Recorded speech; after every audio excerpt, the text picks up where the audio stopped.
What we are going to put on the table, everybody, right now is the North London derby. It's happening on Sunday at 2 p.m. Spurs host the Gooners. Mikel Arteta has agreed a new deal to keep him at Arsenal until 2027. A statement of intent, Andy, ahead of this North London derby, is it not? I suppose the timing is interesting to an extent, but having said that, it's just about Arsenal keeping this incredibly positive dynamic going. Because, of course, a lot of people, well, not a lot of people, some people were saying at the start of the season, you know, Arsenal have been on this incredibly positive surge under Arteta, but what if they finish second again this season? You know, how do you sell that as continued progress? I don't really think it's that dramatic, to be perfectly honest. And I think particularly the length of this contract says, right, I'm going to wait out Pep.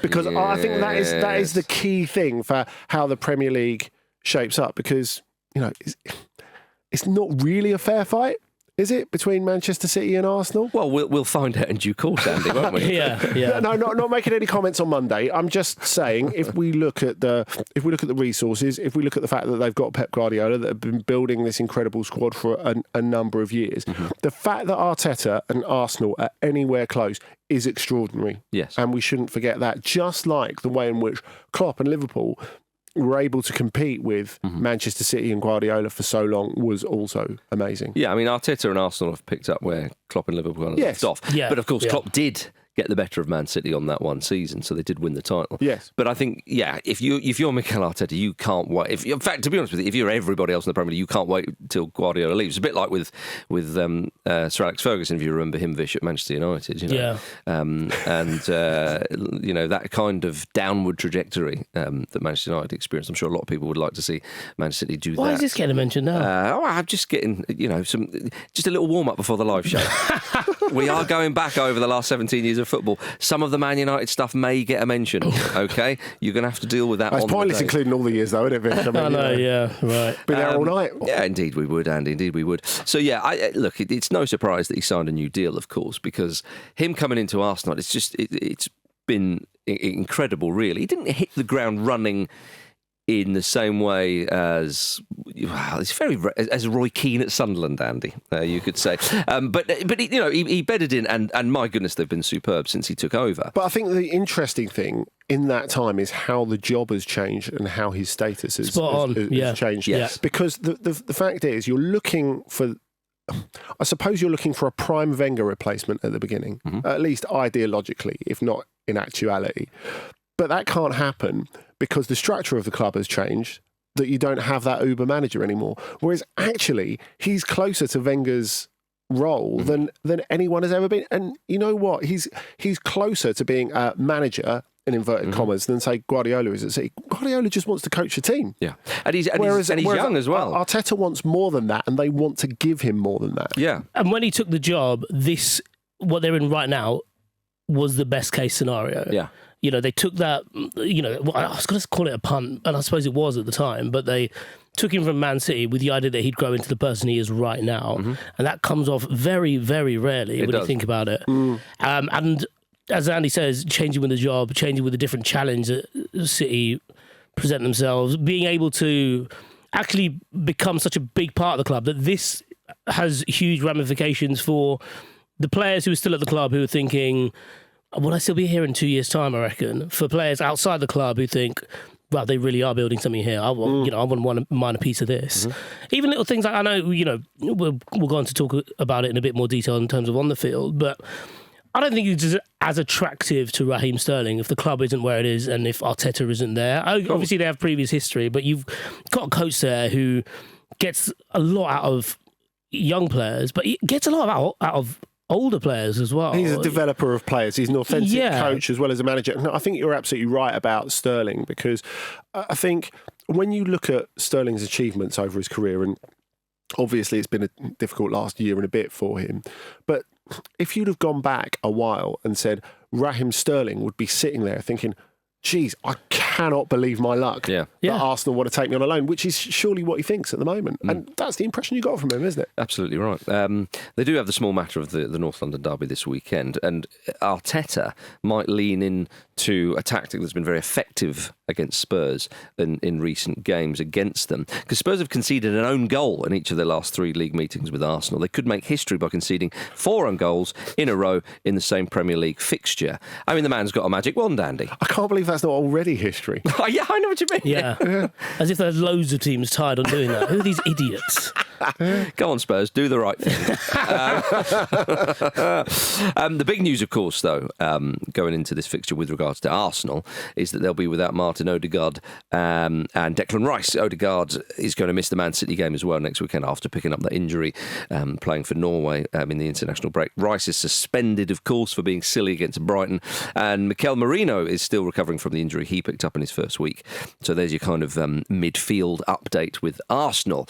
Paul Merson, the Sky Sports pundit, former Arsenal player, of course, Fish, is very down on Arsenal's midfield without those two. And he said, I just don't know what you do. What do you do? Well, you would think that Thomas Partey would be at the base of that midfield, because that's his position, really, and he's been playing there this season thus far.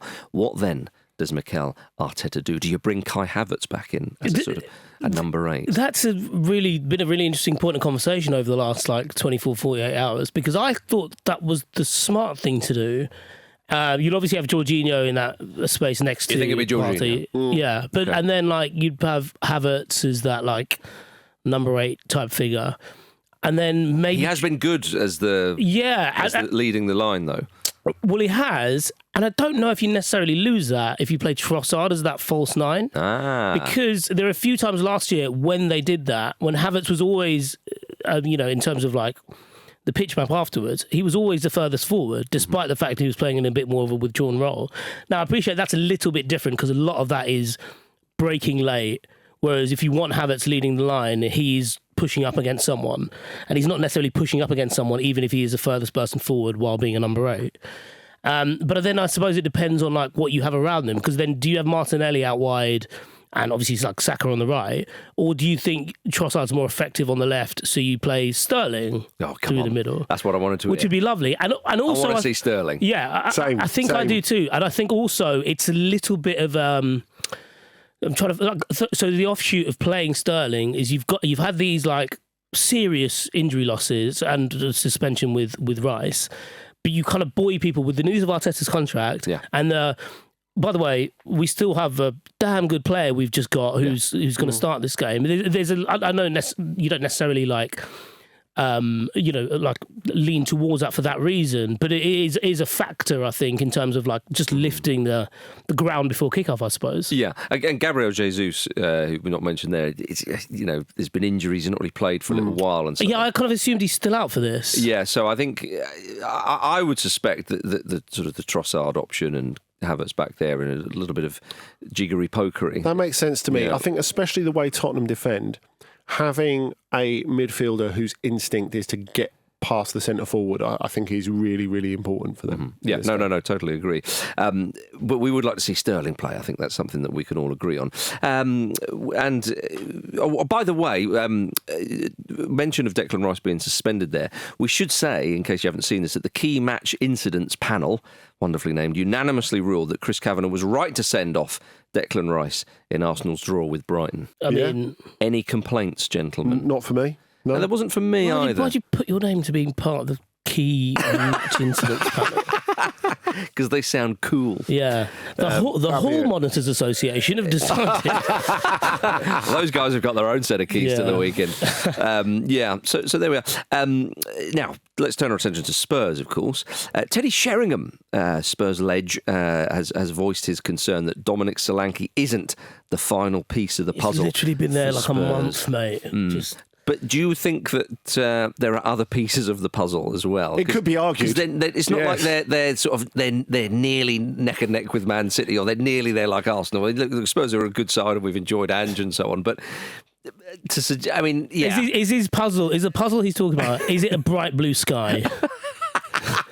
It's not the final thing. It's not the first either. Yeah. What's the puzzle of the galaxy, Albert? So, yeah, I mean, where do you see Spurs at the moment, Andy? They could really do with the result in this, is what I think. They could. They're down in 10th. They've drawn one, lost one, and won one this season. Yeah, I mean, I saw them at Newcastle just before the international break.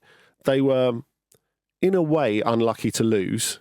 I thought they had the best of most of the game. That doesn't feel like a Spurs thing, does it? But, like Spurs are never unlucky to lose. They lose and people find it funny. No, but it's funny. I think they were unlucky to lose by the terms of the performance they put out, which I thought they were the better team for a lot of it.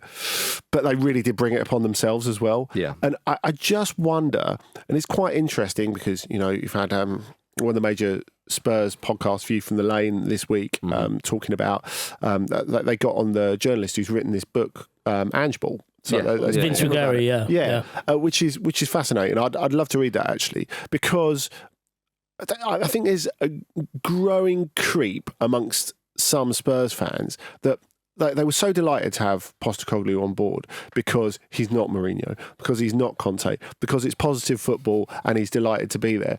But he's kind of Australian Peter Bosch, isn't he? He's not interested in changing.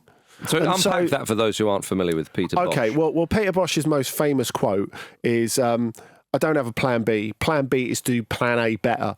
Right. And that to me feels like Ange, that feels like Postecoglou. Mm-hmm. And I think there's this gentle creep among some Spurs fans of like, we've maybe got as good as we're going to get under Postecoglou, because he is not I see what you're saying. The way that they lost that game at Newcastle, and I don't want to go back to it because it was a while ago, but I think it's worth underlining this. They never should have lost it in that fashion. Like, if they weren't going to find a way to win it when they were 1-1, there's absolutely no way they should have lost it. And that the Joelinton ball through, they're like inviting him to do it because of the way they're positioned. It's totally negligent to do that in an away match, in my opinion, against a team that is, by any standards, a direct competitor in the league this season. Yeah, 100%. I'd also say that, the Chelsea game last year at the Tottenham Hotspur Stadium. The 9-men one. Yeah. Obviously, like, they get incredible ovation at the end. Like, I thought it was brilliant. We talked about it on here and we all loved it to a point. But it was interesting, like, some of the people with that view right now, it was formed then, because it was a bit like... The thing is, you love it once. Yeah. I don't think you love it 3 or 4 times. Yeah, they were like, this is really fun, but like, geez, that was a bit too wild. Like, not a huge fan of that against Chelsea of all teams. And I feel like, I totally agree with Andy in terms of like the power of this result will come in victory, not necessarily the performance, but then the performance is conducive to letting Arsenal into it, which I suppose is the worry if you're, from a Spurs perspective.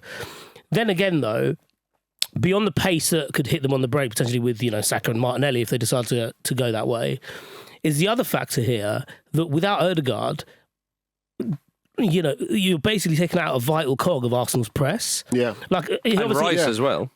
Yeah, but Odegaard does so much work.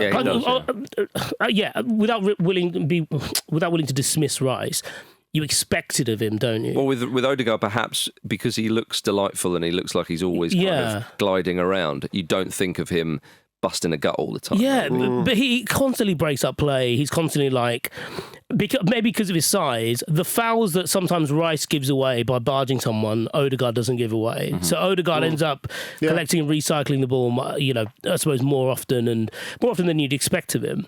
And you kind of wonder with him out, what does that mean for Spurs? Is there going to be more space? There's probably going to be a lower block, per se, with like Jorginho and Partey, and it'd be harder to go through Arsenal in transitions, but they'll probably get more of the ball. So it's going to be a bit basketball-y. These games are always brilliant, yeah. There's always goals in this. It's always fascinating. I think it's going to be a bit basketball-y, and I don't necessarily know that's conducive, or that'll benefit Spurs, really, because I think it will let Arsenal back into it. Yeah. And for Spurs, they've got some big injuries. well, so Solanke is being assessed as they say, Vicky van der Ven is being assessed as well. So we'll only know really exactly like right up to the punch. Yeah. Richarlison's injured. Okay, probably not a starter, but still a handy player to bring off if needs be. So it'll probably be Son leading the line. And Basuma went off as well in midweek. Yes, Basuma's another one as well. So, but it's a good derby. This isn't it? The North London derby. Sure. It's one of the few derbies I think that you can always hang your hat on and say there's always something that goes on. Yeah. So we look forward to that immensely. All right, coming up after the break, John Texter can't add. Rene Higuita confesses his love for a fellow goalkeeper, and Vish previews Manchester United's trip to Southampton. See you in a moment. I can't be AC/DC. It is. Welcome back to the Football Ramble, everybody. Before we go to Southampton, Manchester United, just a few little loose ends to tie up from the international break. And former Manchester United man Steve McLaren got his first win as Jamaica boss on Wednesday. Come on. They hammered Honduras 2-1. West Ham man Mikel Antonio got the winning goal from the penalty spot. Well, he would, wouldn't he? He would indeed, Andy. So, yes, McLaza's up and running. 4 points from 2 games. Not a perfect start, but not a bad start. I think you'll agree. Very positive, I would say. Unnecessarily invested in this, aren't we? Yes, we are. Yes, we are. Oh, do you want a fizzer update instead? No. Right, we'll shut your face then. But I reckon there'll be one of the same soon enough. Unbelievable. Show some fucking respect. Now, elsewhere in the international scene, did you see the organisers of Ireland under-21s, their game against Latvia under-21s? I'm sure a lot of people saw this on the socials. Well, in the programme, I think it was they put out all the names of the Latvia under-21 players, which don't worry, I hadn't heard of any of them either. But you've got some of the names in there. Christopher Rekis, for example, Krista Penkovic, and all names like that. You say, I'm not really too sure. But if you look at the names on this programme, they've quite clearly just done the team sheet through Google Translate, and nobody's checked it. So in among all the actual Latvian names of Yanis Beks, for example, or Ravio Sturins, you've got Robert the Liar, Bruno the Black, Gleb Liked It, and Dario Shit. So mind how you go if you're doing that. If you are going to use Google Translate, do double check. Okay? Yeah. Get a Latvian pair of eyes, you might say. Are they your lads? I don't think. A Wales program editor did that once. They copied and pasted the Sweden squad list from Wikipedia, and there'd been some gentle Wikipedia vandalism beforehand. Oh no! Probably by his colleagues. I was about to say, do that. Yeah, lovely old job. Excellent stuff. Oh, who's hurdy-gurdy? Before we go to Southampton, Manchester United, little note from Jacko on the Discord, by the way, in reference to the ramble the other day when I gave Lee Carsley an A minor for his international break to score it, and then I tried to do an A minor note. Well, Jacko said Marcus's A minor on yesterday's show was in fact a D sharp. According to my piano, A minor is also a chord, not just a note. So an arachnid, not an insect. Yes, indeed. Yeah. So something that I think had baffled a lot of people for at least 24 hours. Right, something that could baffle Vish on the weekend is Southampton versus Manchester United. Saturday, 12:30. Southampton looking for their first win of the season. And of course, Viz, you said after, I can't remember if it was the Fulham game or the Brighton game, you saw some green shoots with Manchester United under Ten Hag this season. I think I asked it at the time, I'll ask it again. Can you see those green shoots in the room right now with us? I didn't say they were green shoots. I threw forward to a point in this side of the new year where I wonder if United could be in a good position. Obviously, that's already gone. So it's different now. Yeah. It looks like it's a different trajectory. Yeah. And that's what they say. Do you feel like it's Groundhog Day? You're Bill Murray. Because I'm Bill Murray. What does he learns the piano, doesn't he? Piano. He learns all sorts. Yeah. Tickles the ivories, doesn't he? But yes, anyway, away from weird little Bill Murray, this is... There is absolutely no reason why Manchester United should be worried about this beyond the fact that they are themselves, because yes. they have they actually have a very good record against promoted teams. As Luke very well articulated on his voice note, Southampton aren't very good. They pass about. I don't think they pass around too much, but I just would say that they're one of the many teams we've seen that have come up and have a style of play that clearly works for them, but certainly early on, it's hard to translate that to the Premier League. The only thing I would say is, this is Manchester United we're talking about here. Oh yeah, that's the problem here, isn't it? It's not that they should feel any sort of trepidation about the fixture itself. It's just that they're always one result from a total crisis. Yeah, it's like they have nothing to fear but Manchester United themselves. Yes. Yeah. Yes. Well, Ten Hag has reportedly given his team a 3-step plan to improve results. The first step is to be more aggressive, which will help them to stop conceding soft goals. Step 2 is to keep possession so they have more control. And the third step is to be more aware positionally. And he summed it up by saying, stay alert, control the virus, save jobs, his specifically.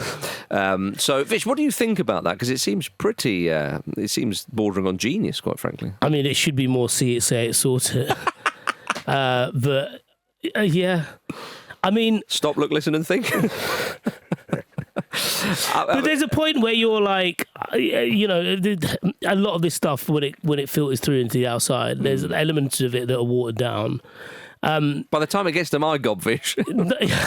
I think, there's not anything wrong with that. I think United have been a bit better in possession, but then at the same time, it's like... the naivety seems to come from beyond the field, if that makes sense. It feels like it's there in the preparation where, you don't think beforehand that, I wonder if Casemiro is going to be overrun by Liverpool if he's got to do it all by himself deep in there, surrounded by two of them. That kind of stuff. The avoidable stuff before they get on the pitch. But you must have, when you watched England against Finland midweek, you must have thought, I'm so glad we got rid of Angel Gomez. Hindsight's an easy old thing, isn't it, Andy? Yeah, it's little things like when people are like, the thing about Di Maria is he can't play midfield. Can he not? Can he not play centre midfield? Imagine that. Oh, but yeah, I mean, there's genuinely, if I didn't have to do this, I like doing it, but if I didn't have to be here for this show, I would feel confident going into tomorrow. And that's what we're about. I know. Football Ramble. I'm trying to say it's all our fault. It is a little bit. It is a little bit. We like to give people. Someone had a go at me. Someone had a go at me on Twitter before the Liverpool game, saying it couldn't have been your burner. That's the thing, because you addressed me differently from that. But he said that he wished I stood up for United a bit more, and I kind of got what he was saying, because he was like, sometimes he was essentially saying sometimes you don't make the points you want to make because you're not strong enough in the room. Oh, he's having a go at your character. Yeah. No, I'm reading between the lines here, because otherwise he wouldn't think that I've let all this shit slide for a reason. Mm-hmm. And then I was a bit like, go on, you don't know what it's like to be in the room. It's a very odd place. And is a very intimidating. Yeah, man. And also B, sometimes I'm the one doing the kicking. So there's nothing really to. Yeah, but you get that, especially comments on Instagram and stuff. People who perhaps don't follow the pod or whatever get involved, and it's like they're almost sort of blaming people like us that we're, being negative. Yeah. Or it's a case of, well, it's just, you should stand up for the manager and do this, that, and the other. No, this is what's happening. This doesn't matter what goes on in this room. But it was put upon me as like a Manchester United fan to do it a bit more. Yeah, I did kind of see what. But this blind sort of from. tribalism, it's like Manchester United at the moment under Ten Hag. It's not good.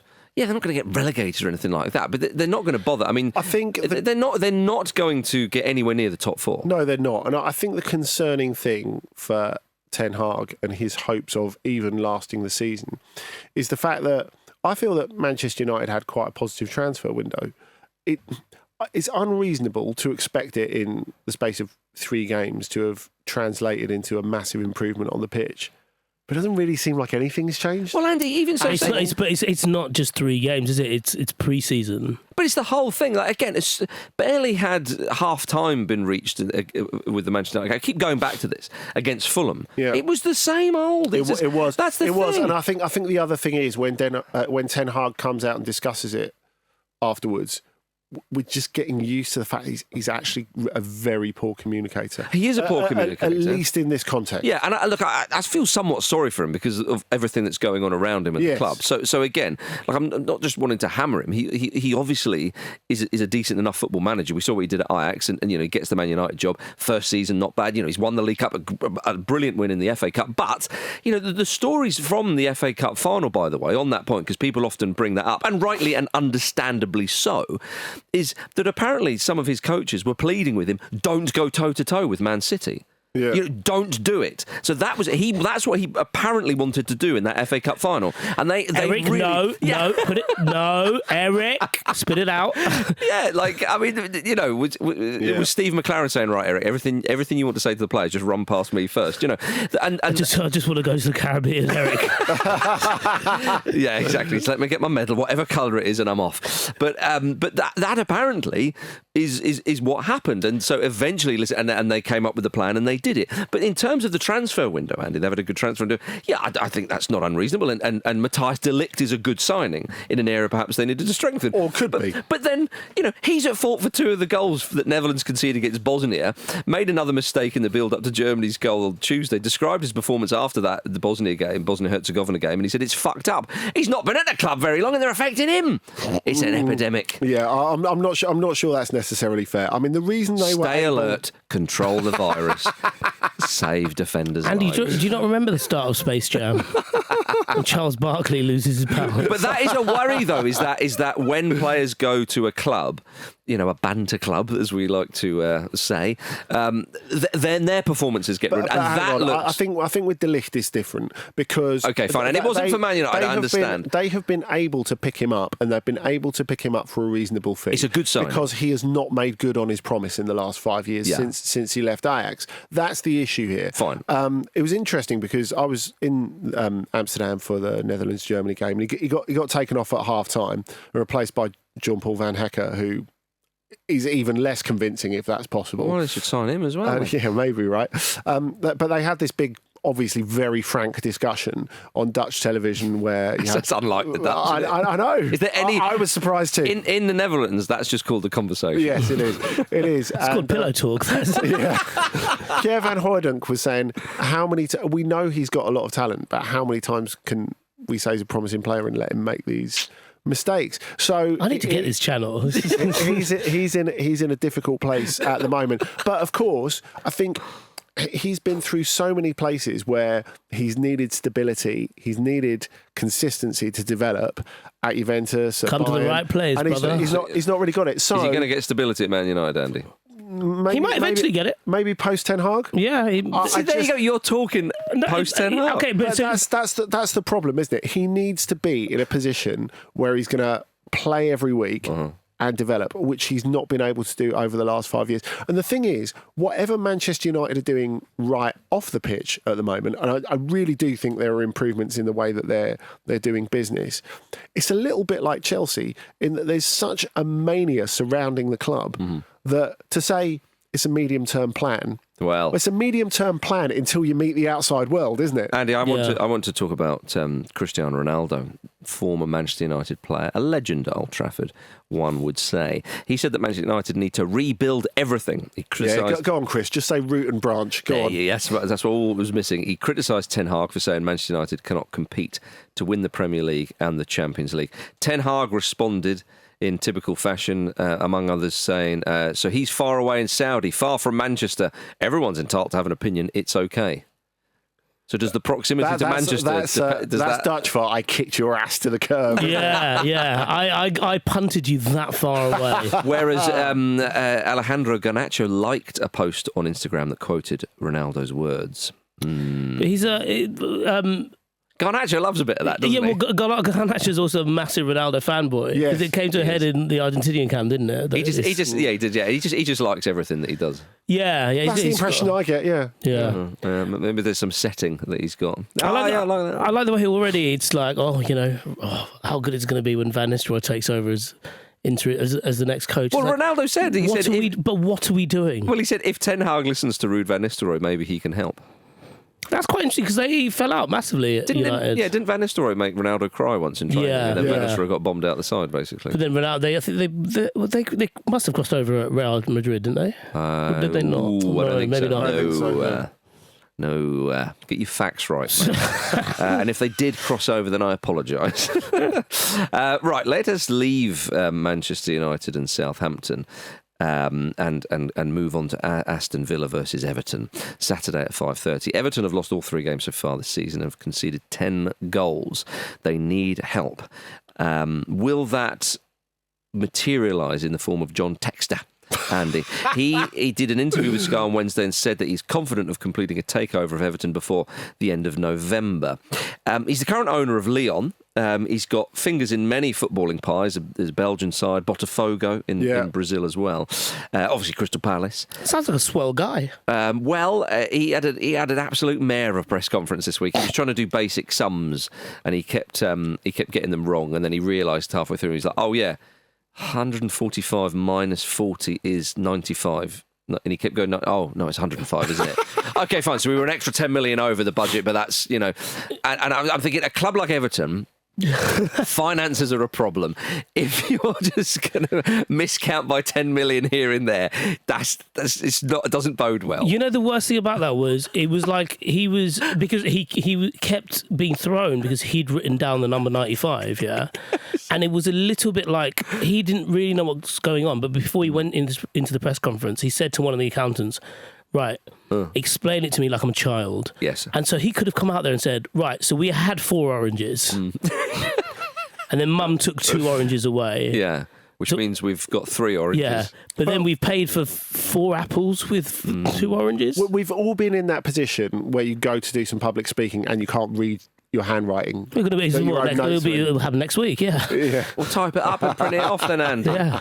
Deary me. But yeah, so, he also said the chance to buy Everton is like being asked to become US president. He said... I was going to fuck you up for life. he was very...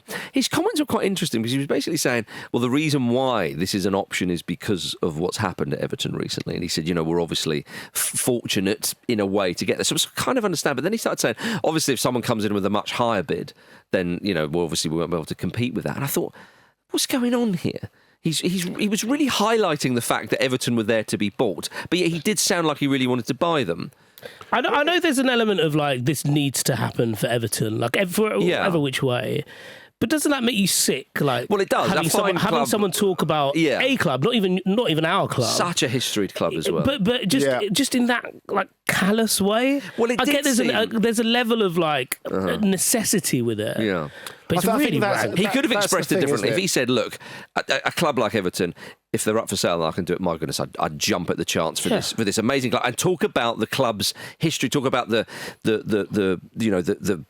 huge name that it is and all that kind of stuff. Not like a scrap piece of metal on the side of the exactly. road. Don't say, well, they're in bad times, aren't they? So I'll nip in here. And he has said that in his own way, actually.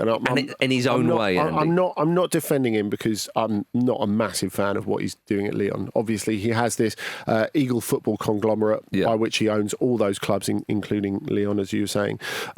The biggest frustration for him is he's owned 45% of Crystal Palace for a very long time and had absolutely no influence there because of Steve Parish. So they've been looking to dump the stake in Palace for quite a long time.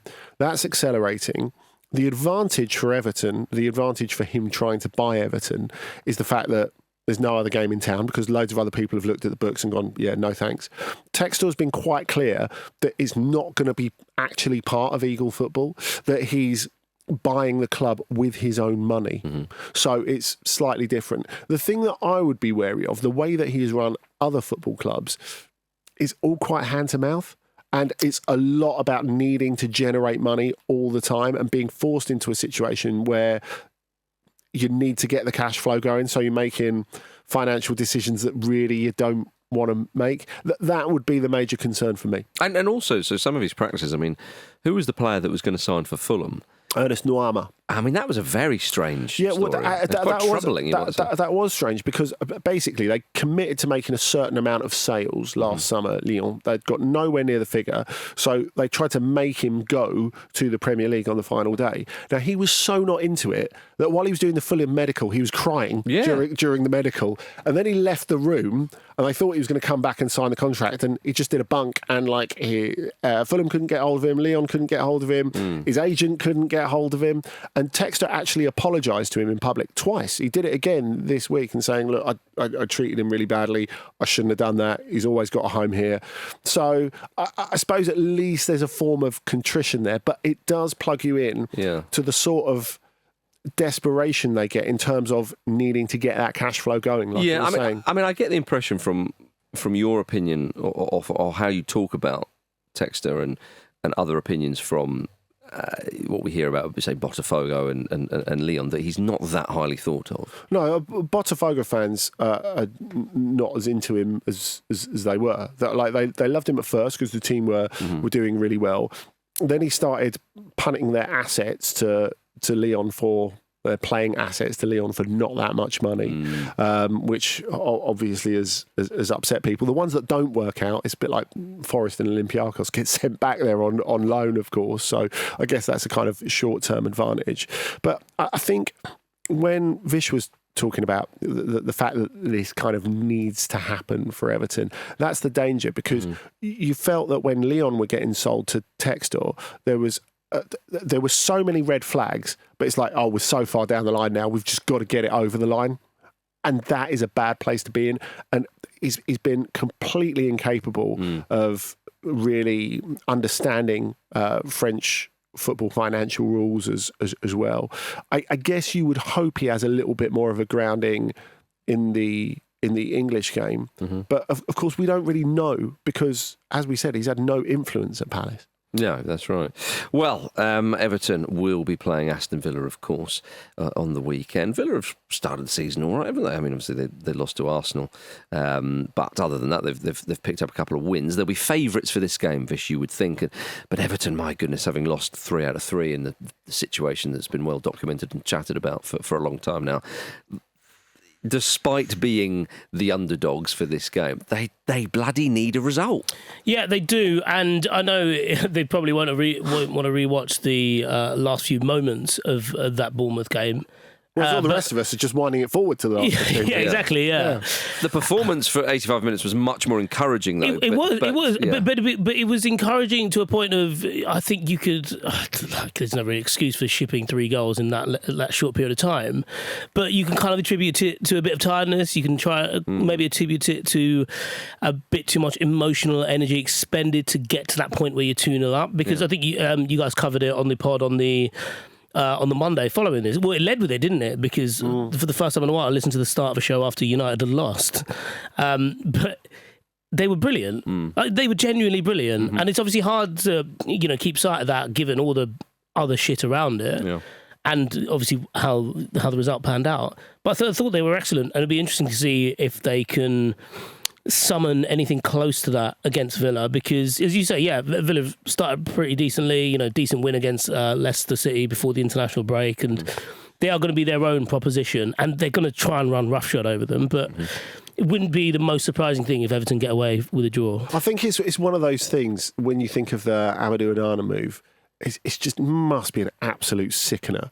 Yeah. If you're an Everton fan, seeing him there, having started so well, because he's in a better environment as well. I mean, I do think all this other stuff going on around Everton has kind of allowed Sean Dyche a bit of a free pass, because really, I think you could say, particularly in the Bournemouth game, as you guys were pointing out, the end of it, he got it totally tactically wrong, and ultimately, if you're in a repetitive position of behaviour where basically, and Everton are exactly the same as last season, aren't they? You look at the content of those games, you think they're way better than the results, but these are alarming results. Well, the one thing we should point out, they got Armando Broja on the deadline day. I don't know if he's going to start or whatever, but he's someone who does lift them a little bit in terms of quality, I think. Yeah, it didn't play that much at Fulham because Rodrigo Muniz suddenly started playing. But yeah, he would have done. So he's got a bit of talent, and hopefully he can play a bit there. Maybe he needs to play. He does need to play. Yeah. I mean, maybe the tactic for Everton is Dyche going to say, right, let's just phone it in for 85 minutes then. and then let's take the Bournemouth approach to rope-a-dope. Maybe that's what it is. But they will have to get past Emi Martinez, of course, in that Aston Villa goal. And he's had a ringing endorsement from Colombian legend, quite frankly, René Higuita. Controversial Colombian legend, René Higuita, who's admitted he's a huge fan of Emi Martinez and said, every day I fall more in love with him. It's just lovely to hear René Higuita's name, Andy. Would you agree? Isn't it? In the context of this. It's just the thrusting. It really is just the thrusting, isn't it? That Higuita, it looks at him like, I like that. It's a bit of me, that is. Yeah. I like this work. Oh, yeah. Did you see that former Evertonian Andros Townsend has completed his move to Antalyaspor after the club's transfer embargo was lifted? We'll give you a little update there, something positive for old Andros. I mean, it's a funny thing, though, how he was saying, I'm kind of stranded here in Antalya because they're under a transfer embargo at the moment and I can't sign. Obviously, he looked full of joy when he actually signed, and him and his agent, like shaking hands with the president, the coach and all the rest of it. I think, well, no wonder he looks so jolly. He's been on holiday in Antalya for 3 weeks. Yeah. Really nice. It'd be great if they're like, well, we'll do the medical and then we've got to wait 3 weeks. And in that 3 week period, he just got really fat. Well, all inclusive everywhere in Antalya, isn't it? Oh, really? Right? Okay. Yeah. There's no way of avoiding it. Was it better to be there, or was it better to have been in Luton experiencing the Arctic blast that we've had the last week? He got away with that one. A man who won't be going anywhere, though, as we go down the leagues in England, is Stockport assistant Andy Mangan, who has been denied a move to join former Everton manager Carlo Ancelotti at Real Madrid due to Brexit regulations. See, obviously, I'm not a fan of queuing for a long time at airports, but this is definitely the worst thing that's happened because of Brexit. Mangan was hoping to move from Stockport to Real Madrid to work under Ancelotti. However, he had his work permit application rejected due to those Brexit rules. Well, Luke's not here to defend it, is he? Well, no, he's not. Goodness knows where he is. It's gutting, isn't it? Is such a sickener. People think it's like, oh, your little Timmy from Bristol wants to spend a year in Barcelona. No, this is like the job of a lifetime. Think of Andy Mangan for crying out loud. Oh, dear. Oh, well, let's cheer ourselves up because it's time for this. Dean Smith also says you're an encyclopedia of football. A what? An encyclopedia of football. I don't know what that means. Oh, yeah, Jack's Encyclopedia time. Now, I'm sorry, I'm not going to be able to read this out. Last week, the Luke Nation picked up their second win of the season. Their second win. After defeating Why Andy does he get to Brassel on write his these? first appearance of the season. Just fuck off. Have a day off. Look, you know, it's a game of categories. If you go too slow, I'll play Gary Neville's orgasm, which will leave you 7 seconds. Have a day off. I'm running a show today. Oh, right. So I have decided that Vish will go first. He's the champ. He's the league champ. Surely to come on. Yeah, but it'll annoy Luke more. So I've decided that Vish will go first. Well, it'll also annoy me. Sorry, you're just collateral damage, mate. I love this. This is the happiest it's going to be for me today. Why am I getting strays because you're having a pop at Luke? So look, it's just the way of the world. But you did the campaigning. So, first category. You're in that bloody bus. First category. Every stadium in the Championship this season. Oh, fuck off. So not the club, the stadium. We know the so difference between annoying, a stadium and a club. How annoying is that? It's such a dweeb. I know you didn't write these, but still. So, yeah. Well, I am such a dweeb, but yes, I didn't write these. Loftus Road. Oh, that's annoying. Fratton Park. Cozying up to Luke again. It's disgusting. Carrow Road. Oh, yeah, they're always there. Bloody hell. Come on. I know, Andy, I know. But the amount of clubs that pop down to League One. There are fans shouting at their listening devices Stadium now. Light. Honestly, I was thinking, are they still in League One? What's the score here? See, having lived in Newcastle for 3 years, I've not heard it called Stadium of Light for a long time. Yeah, I bet. Anyway. Oh, God. I've like genuinely forgotten like the names of things. Who got relegated? Come on, Gary Neville him! It's Torres to give Chelsea a play St Andrews. That's not there, is it? Relegated last season. Yeah, they were, League yeah. One team. Deepdale? Yeah, they'll be there. Why didn't I say Ewood Park? Very good. Yeah, you could have said that. You could have had that. You could have said Ashton Gate, Britannia, Bramall Lane, Cardiff City Stadium, Coventry Building Society Arena. Yeah,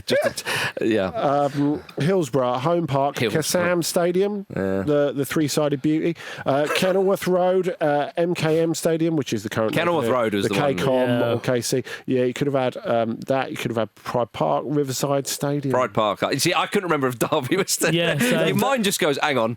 Whoa. The Liberty Stadium is currently called the Swansea.com Stadium. The Den.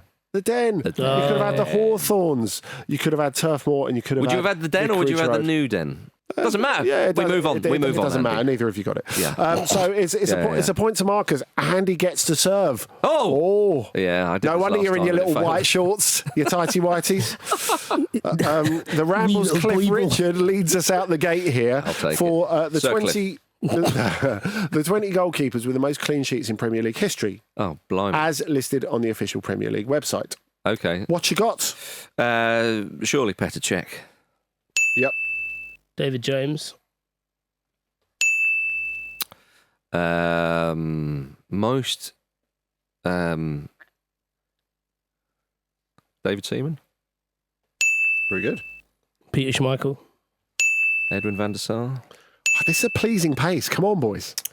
Alisson. Very good. Edison. That is a word association game where you can't pause or you can't hesitate, isn't it? It's like Mallet's Mallet of football games. It's Torres to give Chelsea a place in the Champions League final. The headline has been written. Nigel Martin. Oh, yes, well played. a late Well one. played. I love it. Very good. Loves his cricket. Does he? Yeah. He looked a bit like Jack Russell when he had his tash, didn't Don't he? do that now. Neville him. I'll have Pepe Reina. I'm not confident with that. Oh, get in there. How many left? 11. Goalkeepers, keepers of the goal. If there was anything designed to make me press the button, I mean, that was it. The headline has been written. Paul Robinson, probably not. Marcus I thought you pulled that out the bag there. It's funny, isn't it? No, he's not on there. So the other ones you could have had. Ben Foster. Brad Friedel. David De Gea. Hugo Lloris, as you said. Joe Hart. Can't believe no one had Joe Hart. Jussi Jääskeläinen. Wouldn't have got that. Łukasz Fabianski. Mark Schwarzer. Longevity, isn't Shay it? Given. Thomas Sorensen. Or Tim Howard. See, Quite a few Barclays men in there. Yeah, well, Shay Given is one where you're thinking longevity. Yeah. Because I was thinking... Well, Friedel. Well, another one, yeah. Yeah. The Lloris is one I had, and you're thinking... I don't know. Anyway, look, I'll take the lineal title off you. And I've got my first win of the season, everybody. Is that your first one? Yeah, I've been, it bodes well for Evertonians. Use me as your inspiration. And also use this for your inspiration, everybody, because we've got an email here which we're going to end the show with. This is from Tynus, who says, "Dear Football Ramble, I wasn't sure if I was the only person listening to the Football Ramble while currently attending Florida International University, so I felt it was my civic duty to go to the Panthers home game despite the 90-degree weather with 80% humidity. America is hosting the World Cup along with Canada and Mexico in 2 years' time. It's worth remembering. We won 52-16 against Central Michigan. Fucking hell, that's police machine. Yeah, the game was wild. We scored about 6 touchdowns. Oh, right. Brackets, a.k.a. goals. Yes, Fish, remember. Pitbull was blasting during every intermission, because it is now the Pitbull Stadium, of course, of which there are many in college football, American football. And for about 3 seconds, the entire stadium thought Pitbull had actually shown up as an impersonator appeared on the screen. Come on, Pitters, get down there yourself, for crying out loud.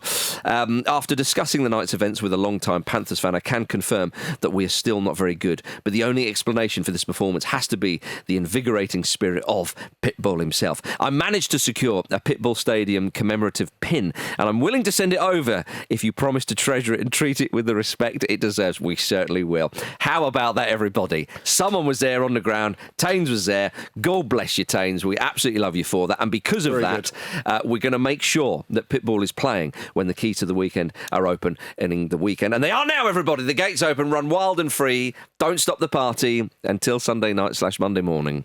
You're a fireball. Get out there. Cheers for watching another fantastic clip from the Football Ramble podcast. Make sure you click like on this video and subscribe to the channel, which means you will not miss a single upload.